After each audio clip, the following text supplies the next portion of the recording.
আসসালামু আলাইকুম। কেমন আছেন সবাই? আশা করছি ভালো আছেন। তো সবাইকে জানাই ঈদুল ফিতরের অগ্রিম ঈদ শুভেচ্ছা। তো বলেন তো আমরা এই রাতের বেলা কোথায় যাচ্ছি?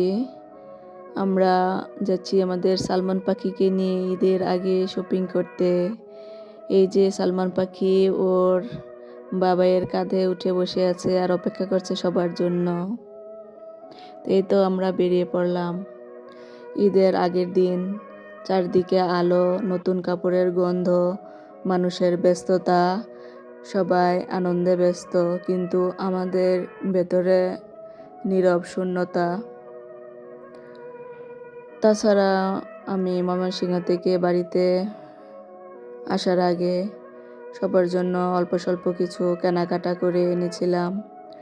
আমার ইচ্ছা ছিল যেন আমার ভাই বোনেরা একটু ভালো থাকে, স্বাভাবিক থাকতে পারে, তাদের মুখে একটু হাসি ফোটানোর চেষ্টা। কিন্তু বাড়িতে আসার পর আম্মা বারবার বলছিল যেন আমরা সবাই মিলে একটু ঘুরে আসি, একটু শপিং করি। তবে আমাদের মনের অবস্থা ঘোরার মতো বা কেনাকাটা করার মতো ছিল না, মন চাইছিল না বাড়ি থেকে কোথাও যেতে।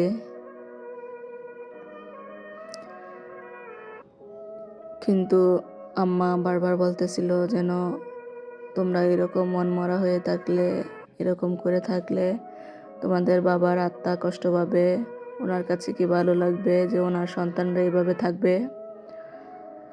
আসলে বুঝতেছিলাম যে আম্মা আমাদেরকে স্বাভাবিক করে তুলতে চাইছিল। আমরা আম্মার কথাতে রাজি হলাম এবং নিজেদের কষ্টটাকে একটু চাপা দিয়ে আজকে বের হলাম। অনেক দিন পর আমরা সব ভাই বোন একসাথে, আমার বাচ্চাদের নিয়ে মনে হচ্ছিল জীবন আবার একটু আমাদেরকে হাসতে শেখাচ্ছে। তবুও কোথাও একটা কষ্ট যেন চুপ করে বসেছিল। সন্ধ্যার পর আমরা রওনা দিলাম আমার আব্বার সেই গাড়িটায় করে। গাড়ি চালাচ্ছিল আমার ছোট ভাই শিহাব। ওর পাশে বসেছিল কথার বাবা ছোট্ট সালমানকে কোলে নিয়ে। পিছনে আমরা সবাই, আমি, রেহানা, জ্যোতি, কথা, আরশ। তবে অনিক আসতে পারেনি, এমনিতে তো ওর শরীরটা বেশি ভালো না, আর আম্মা বাসায় একা থাকবে সেজন্য ও আসেনি, আম্মার সাথে রয়ে গেছে। তো একসাথে বসে আছি, কেউ গল্প করছে, কেউ হাসছে, কেউ কথা বলছিল। তো এর মধ্যে কথার ফাঁকে উঠে আসে আব্বুর কথা। এই ছোট্ট জায়গাটুকুর ভেতরে যেন আমাদের পুরো পৃথিবী, ভালোবাসার, স্মৃতির আর না বলা কষ্টের। আমরা 4 ভাই বোন, এর মধ্যে আব্বু শিহাবকে একটু বেশি ভালোবাসতো। তবে এটা নিয়ে আমাদের অন্য ভাই বোনদের মধ্যে কোনো ক্ষোভ বা অভিমান ছিল না। আমাদের কাছে জিনিসটা ভালো লাগতো। তবে আব্বু যে ওকে শুধু বেশি ভালোবাসতো তা না, ওকে শাসনও করতো আমাদের চেয়ে অনেক বেশি, আবার আদরও করতো সবচেয়ে বেশি। শিহাবও তার চাওয়া পাওয়া, অভিমান, না পাওয়া, স্বপ্ন, সফলতা বিফলতা সব কিছুই আব্বুর সাথে শেয়ার করত। আব্বুই ছিল ওর সবচেয়ে কাছের, পাশের, সবচেয়ে আপন। হয়তো এ কারণেই আব্বু চলে যাওয়ার পর সবচেয়ে বেশি ভেঙে পড়েছে ও। আজ গাড়ি চালাতে চালাতে আর আমাদের সবাইকে পাশে পেয়ে ওর ভিতরের কষ্টগুলো যেন বারবার বের হয়ে আসছিল। হঠাৎই বলছিল কথার বাবাকে যে, ভাইয়া এত তাড়াতাড়ি কেন চলে গেল আব্বু আমাদেরকে ছেড়ে? আর কিছুদিন কি আমাদের সাথে থাকতে পারতো না? আব্বুর কি সব কিছু দেখা শেষ হয়ে গিয়েছিল? কেন চলে গেল? তার গলায় একটা চাপা কষ্ট, যা সে লুকাতে চেয়েও পারছিল না।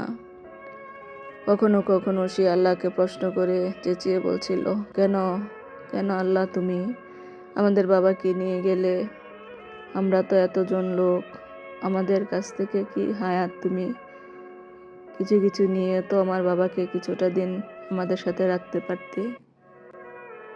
এই প্রশ্নগুলোর উত্তর কেউ জানে না, তবুও মন থামে না।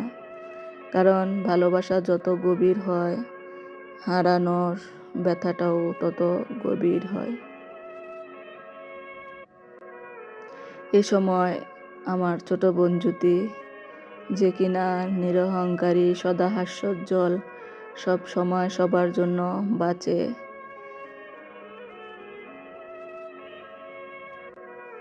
আমাদের আত্মীয় স্বজন, আপনজন সবকিছুই যেন তার পুরো পৃথিবী। আমাদেরকে নিয়ে যে ব্যস্ত থাকে, যে কখনো তার কষ্ট প্রকাশ করতে পারে না, সেও আজ চুপ থাকতে পারলো না। ওকে দেখলে কখনো বোঝা যায় না যে সে ভেতরে কতটা অনুভূতি লুকিয়ে রাখে।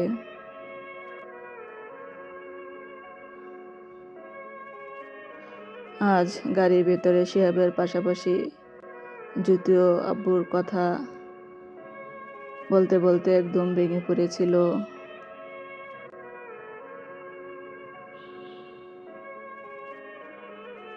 জ্যোতি সবসময় আব্বুর আর আম্মার পাশের রুমটাতেই থাকতো। মনে হয় যেন আমার আব্বা আম্মার শ্বাস নিঃশ্বাস প্রশ্বাস এবং সুবিধা অসুবিধা সব কিছু নিজের বাচ্চার মতো খেয়াল রাখতো সে। আমি বরাবরই উদাসীন ছিলাম। আমি বাড়িতে আসলে কোনো কিছুই করতাম না। সব সময় আব্বুর আর আম্মার আদরের মেয়ে হিসেবেই থাকতাম। কিন্তু জ্যোতি ছিল দায়িত্বশীল। তো আব্বু চলে যাওয়ার সেই দিনের কথা, কিভাবে সবকিছু হয়েছিল, সেগুলো আমাদের সাথে বারবার করে বলতেছিল। আর বলছিল আমাদের কি কোনো কিছু খামতি ছিল, অন্য কোনোভাবে চেষ্টা করলে কি আব্বুকে রাখা যেত। এগুলো জ্যোতি বারবার বলছিল কথার বাবার সাথে। তার কথাগুলো শুনে মনে হচ্ছিল সব দৃশ্যগুলো আমার চোখের সামনে জীবন্ত হয়ে উঠছে। আমি চুপ হয়ে গিয়েছিলাম, দম বন্ধ হয়ে আসছিল, ভেতরে ভেতরে কষ্ট হচ্ছিল এতটাই, কিন্তু প্রকাশ করার মতো ভাষা ছিল না। পাশ থেকে রেহানা আসলে আমাদের ভাইয়ের বউ না শুধু, সে যেন আমার আব্বুর আরেকটা মেয়ে ছিল। আমাদের থেকেও বেশি সময় সে আমার আব্বুর সাথে কাটিয়েছে। সেও আব্বুকে নিয়ে নানা স্মৃতি বলছিল, কিভাবে আব্বু কথা বলতেন, কিভাবে হাসতেন, আব্বুর পছন্দের খাবার কি ছিল, কিভাবে আব্বু সবাইকে খেয়াল রাখতেন, কিভাবে ধমক দিতেন, কিভাবে আমাদেরকে শাসন করতেন এবং কথা ও আরশকে কিভাবে মিস করতেন, আমাদের আসার জন্য অপেক্ষা করেছিলেন। এগুলি বারবার বলতেছিল। কথার বাবাও মাঝে মাঝে আমাদের বিয়ের পরের আব্বুর সে পুরনো দিনের স্মৃতিগুলো, কথাগুলো বলছিল। আব্বুর বাজার করা এসব নিয়ে কথা বলছিল। আর এদিকে আমার মেয়ে কথা, সেও দু চারটে কথা তার নানাকে নিয়ে বলতে শুরু করেছিল। গাড়ির ভিতরে তখন একটা অদ্ভুত পরিবেশ। কেউ কথা বলছে, কেউ চুপ হয়ে শুনছে, কেউ চোখ মুছছে, আর আমি চুপচাপ বসে সবার কথা শুনছিলাম। মনে হচ্ছিল এই দৃশ্যগুলো শুধু ঘটছে না, আমার চোখের সামনে বারবার বাজছে।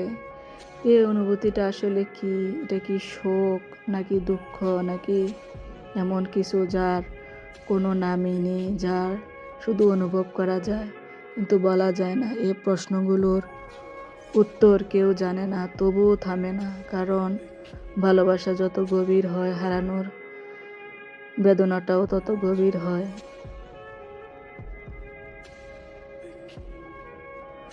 যাওয়ার পথে শিহাব সারাটা রাস্তা জুড়ে বারবার একটা গানই চালিয়ে রাখে, জেমসের সেই বিখ্যাত গান, বাবা কতদিন কতদিন দেখি না তোমায়। গানটা শুধু বাজছিলই না, আমাদের প্রতিটা শ্বাসের সাথে মিশে যাচ্ছিল। প্রতিটা লাইনে আমাদের হৃদয়ের কষ্ট সুর হয়ে মিশে যাচ্ছিল। আমাদের বুকের ভেতরের কষ্টগুলো কথা বলছিল, আমরা কেউ কিছু বলছিলাম না, কিন্তু সবাই বুঝছিলাম। আজকের এই আনন্দের মাঝেও আমরা সবাই আমাদের আব্বুকে খুব বেশি মিস করছি। যাই হোক, তারপর আমরা পৌঁছলাম শপিং মলে। শিহাব গাড়ি পার্কিং করে আবার আমাদের সাথে যোগ দিল। অনেকক্ষণ ঘুরে ঘুরে কেনাকাটা করলাম, এক দোকান থেকে আরেক দোকান। কাপড় দেখছি, পাঞ্জাবি, জুতা, বাচ্চাদের কাপড়। শিহাব, জ্যোতি ওরাই পছন্দ করে, আমি না করা সত্ত্বেও অনেকগুলো জামা কাপড় ও শপিং করে দিল। কথা আরশকে ও ওদের বাবাকে। বাচ্চারা খুশিতে হাসছে। এই ঘোরার মাঝে দেখা হয়ে গেল আমাদের অনেক চেনা জানা মানুষের সাথে। অনেক দিন পর হাসি মুখে কথা, কুশল বিনিময়, পুরনো দিনের গল্প, একটু হাসি, একটু স্মৃতি।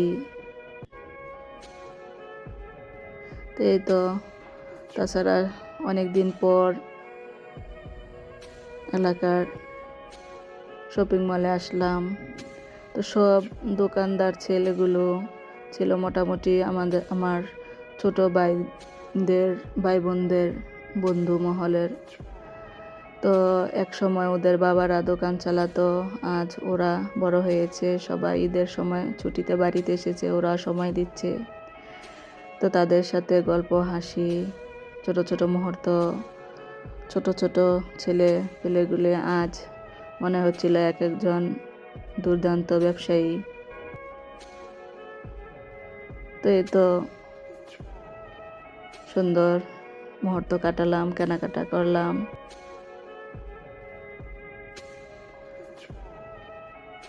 মাঝে মাঝে মনটা মনে হয় ভালো হয়ে যাচ্ছিল, মাঝে মাঝে মনে হচ্ছিল কিছু একটা নেই, সব কিছু ঠিক আছে তবুও কিছু একটা অসম্পূর্ণ। কেনাকাটা শেষ করে আমরা সবাই একসাথে বসে হালকা খাওয়া দাওয়া করলাম।